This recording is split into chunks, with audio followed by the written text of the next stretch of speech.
I find Gavin looming large over the arcade floor behind the ticket desk. Seems like he was expecting me. So, our complications have developed complications. Seems to be the case. And you would like my advice. Seems to be the case. Be clear with Sue. Be honest and be ready to rise to whatever challenge she poses to you. If you let her make the first move, you can counter move through improvisation. I know you're talented at it. Use that talent to let her set up her own traps and step in them. Treat her with respect, but in the end, she is just a kid. You can outthink a teenager, I'd like to believe. Take this matter seriously. If you take this situation seriously and approach it with a clear mind, I have no doubt you'll win. Agreed? I can keep a cool head and let her make the first move. I agree with this. Sounds about right. Go in, ready to form a strategy based on the conditions on the ground, and then play out that strategy with a calm hand. Precisely, though that's how I'd handle it. You know, when you first came to the Funplex, I had serious doubts about you. I assumed that you would just fill a seat and do some low-level labor while I focused on the higher-order management tasks, but so I largely kept my distance, or I tried to, out of respect, but I can't help but have come to know you over the time that we spent together. You're not a minimum wage trainee no more. You've taken the opportunity and run with it, developing not only the Funplex, but a whole new arcade as well. I know we're facing a difficult challenge. I'm not going to blindly assume everything will be just fine either. But I know that if this is possible, if we can starve off bankruptcy, you will be capable of doing it. Thank you, Gavin. Your respect means a lot to me. And if not, I can sell my organs. Didn't we make that joke about selling kidneys like back in Chapter 1? You were doing a terrific job before I came along, too. We'll beat this problem and everyone that comes after. I think I need to go for the I think? I don't know which one's the steady. I think this one's the steady. Your respect. Okay. Thank you, Gavin. I'm glad I've earned your respect. I worked hard to get us all where we are today, and I don't intend to let any of you down. Of that I have no doubt. All that remains is for me to wish you the best in your efforts tonight. Do Ghosts and Goblins proud. Do us all proud. We're counting on you. Naomi especially. I swore to protect her dream once, even if I've been inadequate at the task, unable to fully understand her heart. I hope she can forgive me for my earlier mistakes now that we're all pulling together.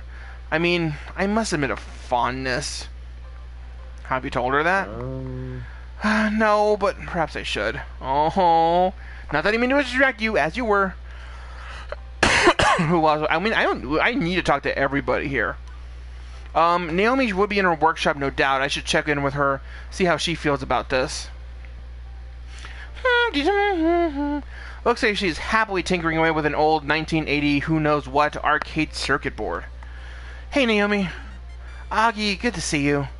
I remember when I first met her, she jumped in surprise if I approached her like this. Those days are over. Now I'm greeted with a warm smile. Listen, I'm heading out to talk to Sue soon, so I just want to talk about it before I go. I'm sure you'll do great. In all the time that I've known you, you've been terrific with people, better than I've ever been, at least.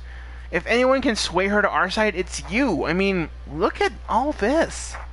She gestures, arms wide, to her surroundings. The workshop? No, the arcade itself. Look at everything that you've built, and how did you do it? By talking to people, helping them understand your dream. You get what I mean, right? Being who you are, you can make miracles happen. I'm just me, Naomi, an ordinary person with a big heart. All I do is speak honestly. It seems to work. I am pretty awesome, aren't I?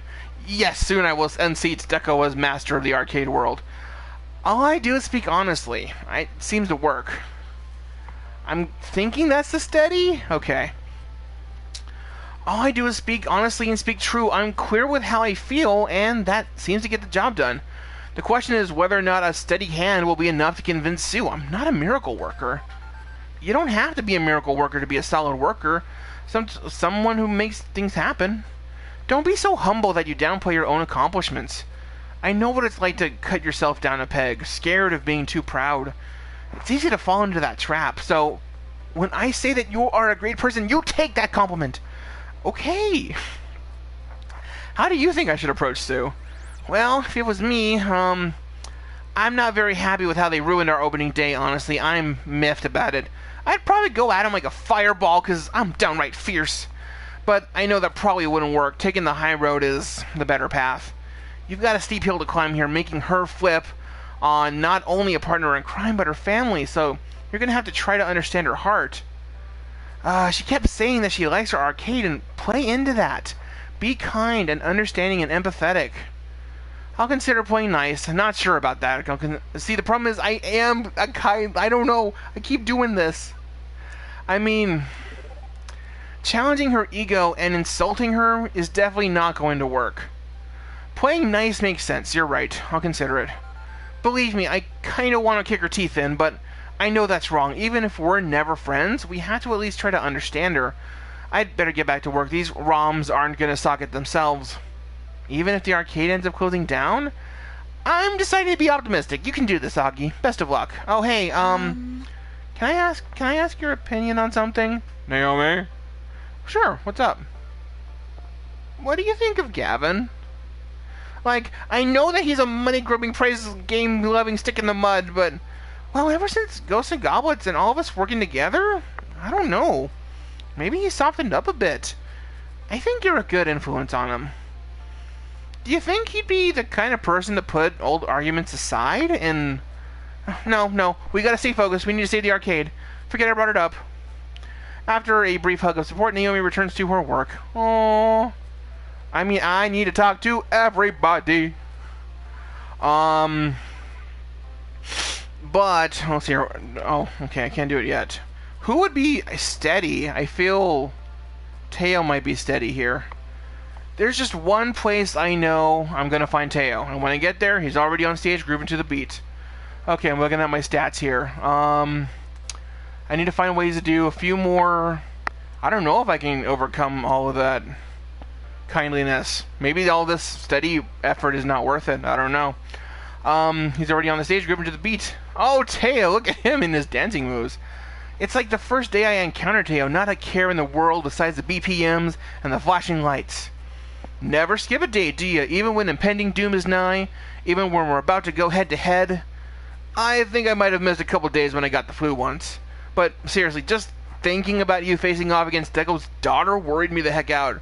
And so that's why I hopped on to quell that anxiety. Dancing's a good way to clear the mind. It works off stress. Teo wipes the sweat from his brow as he hops down from the cabinet to join me on the arcade floor. Teo's carefree nature sheds, and he looks at me dead in the eyes. Augie, you don't realize how you've impacted us all, do you? I know it may not seem like it, but all of us have been impacted by what you've done for us and for the arcades. We're all super grateful. Especially me and my crew. You've helped me grow my community of dancers, and you kept us from harm. Even when we tend to break fire codes, like on the first day. I feel like you took the charge for that. I just provided a place for you all to play Showtime Stage. Well, without you, my crew, no, me, I wouldn't have been able to grow without your guidance. You've taught me so much. Since I met you, you've shown that it's possible to care for others and take care of your own needs. And for that, I'm truly honored to be your friend. Oh, Teo, I got that Care Bear stare. I mean, how could I not care? Call me caring Nurse Lobo. You can't care for others if you don't care for yourself. Oh. I don't know which of these is which. You can't care for others if you don't care for yourself. I don't know if that's the gutsy or the steady. It's true, you can't take care of yourself. How can you be expected to take care of others? It's not fair to them, and it's not fair to you. It only took cracking a couple of eggs and you showing me that it can be done. Now, if I could only get those eggs back, I would make a victory omelet. I smile at Teo. He's always got a way to bring up the mood, and right now I could use that brightness. Your words are comforting. But, Teo, with you and everyone else counting, maybe I should get on the stage and dance. I'd be lying if I said I wasn't stressed, and you have every right to be. You have to find a way to convince Sue to join our side. I don't envy you right now, Augie, not one bit. What's the plan? I'm still trying to figure that out. What would you do? Teo takes a minute to think about it. Well, Sue is still a teenager. Very much so. What did teenagers do best? Rebel? Precisely. And how do they rebel? By doing what they want when they want. They're all about having fun. Appeal to her sense of adventure and mischief. You're sure to convince her if you act childish as she will. Sue may be young, but she's hardly a child. This isn't like a game of hide and seek. She's smarter and wilder than that. I don't know, being silly isn't gonna do me any favors winning her over. You always know best, Augie. No matter what happens in there, Mateo and his wily crew of dancers has always got your back. You're a part of our community after all, and a bond like that never dies. Thank you for always believing in me. No problem, my friend. Oh, thank you, Captain Falcon. Now go out there and show me your moves. Who else do I talk? I mean, I want to talk to everybody. Can I? I would like to talk to everybody. I mean, I know that's kind of stalling here, but I spot Percy at the bar. Yep, there he is, having a beer and watching some fighting game tourney on the sports channel. Augie, you've heard the news that our arch enemy is the father of our secondary arch enemy? Yes. Unpleasant business, that's simply unpleasant. I wish I could offer you boundless enthusiasm and a show of confidence, but this whole situation's gotten rather out of hand, hasn't it? As a matter of investment, my advice at this stage would be to cash out while you still can. I mean, I know that you won't, but that's what I would suggest, you know, life is short. Best to make the most of. Apologies for my inability to offer a pep talk. I'm afraid I'm rather melancholy today. It's okay, Percy. I'll take care of this little problem that we're facing. Then I will hold out hope. I'm not certain as to how you'll do this, but I will hold out hope nevertheless. So, how would you do it? If you were willing to give it a go. Tricky. I don't know how effective it would be, but I try to approach as a friend. Connect with Sue on an individual level. It's gonna be difficult, mind you. She is young, she's got something to prove, and she has friends that she needs to impress. Digging through all that to get to her heart, well, you've got your work cut out for you, yes. Won't be easy, but I think I could do it. I have been considering taking a general approach, yeah. Thank you for the advice, Percy. Anytime, love. No matter what, if this turns violent again, you should take the better part of valor and run for it. You've got your youth and your health, and take it from someone sitting in the Reaper's waiting room. There's no sense hastening that meeting. He always seems to joke about his own short lifespan, even if he's the only one who seems capable of laughing of it. Maybe I really should try to talk to him about this. Percy, about your condition. We love you and we want you to be happy and healthy. Can nothing really be done? There are always options. Have you truly exhausted all of them? Can I donate my heart? If so, I'll get a pocket knife and sort this out. You are too awesome to feed away. You need to stand up to this. There's always options. Have you truly exhausted all of them? I am not a medical professional, and I'm not here to tell you how to lead your life, but with that in mind, are you certain there's nothing left to be done? Without dipping into crystals and chakras, surely there are other cardiac specialists? People you can consult? Options? Well, I suppose it's not like no stone's gone unturned. There are some options.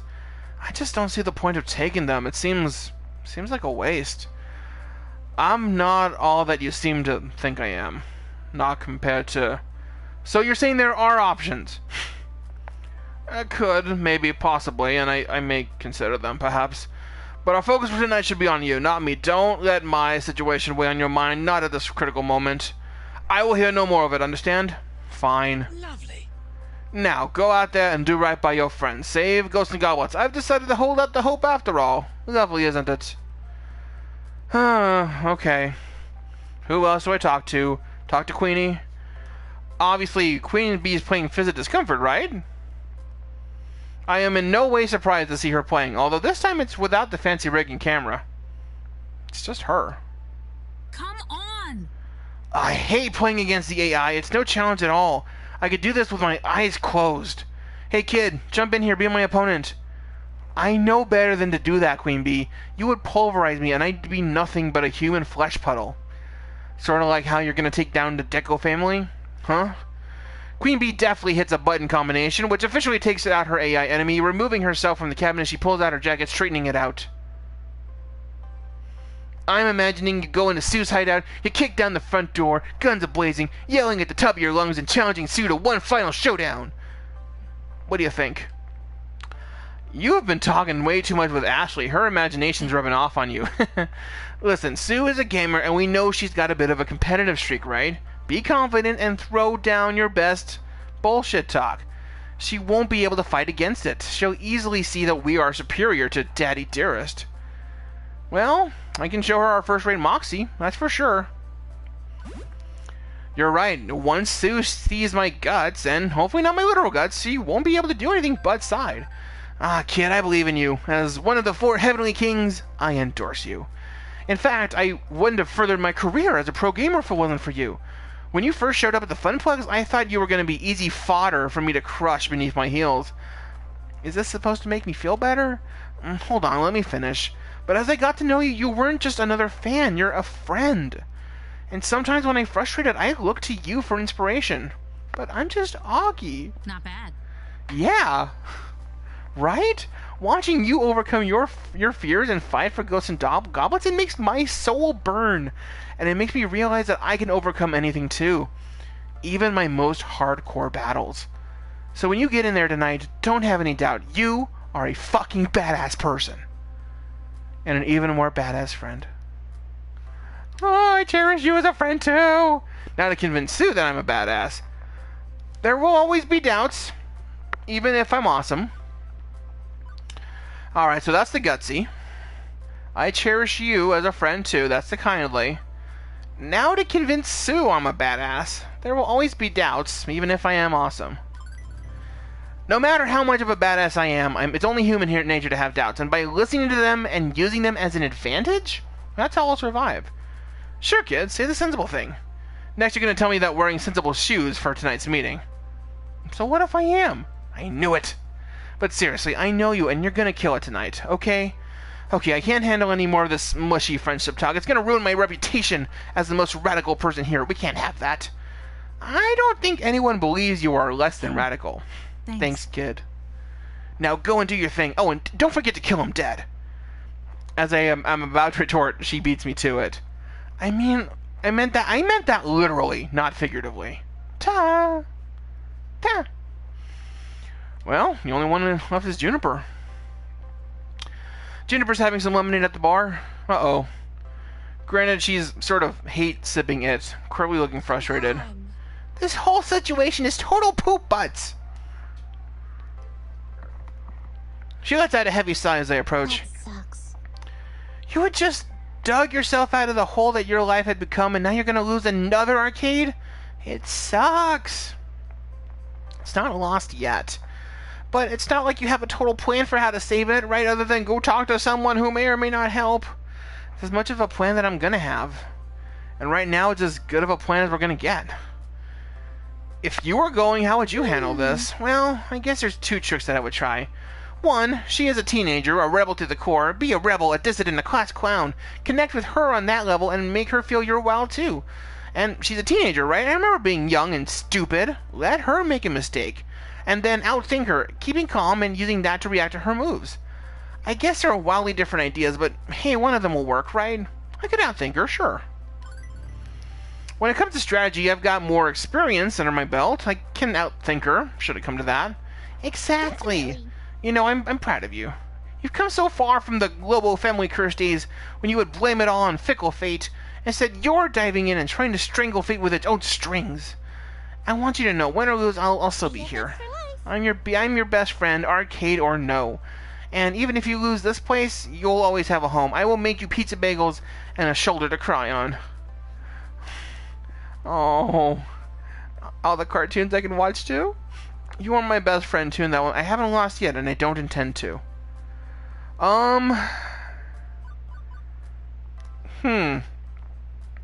So, I don't know which is which. And all the cartoons I can watch too? Well, yeah, because I feel like if I make a pizza bagel joke, I guess this is the gutsy one? I don't know, that feels like... And I haven't lost yet, and I don't intend to.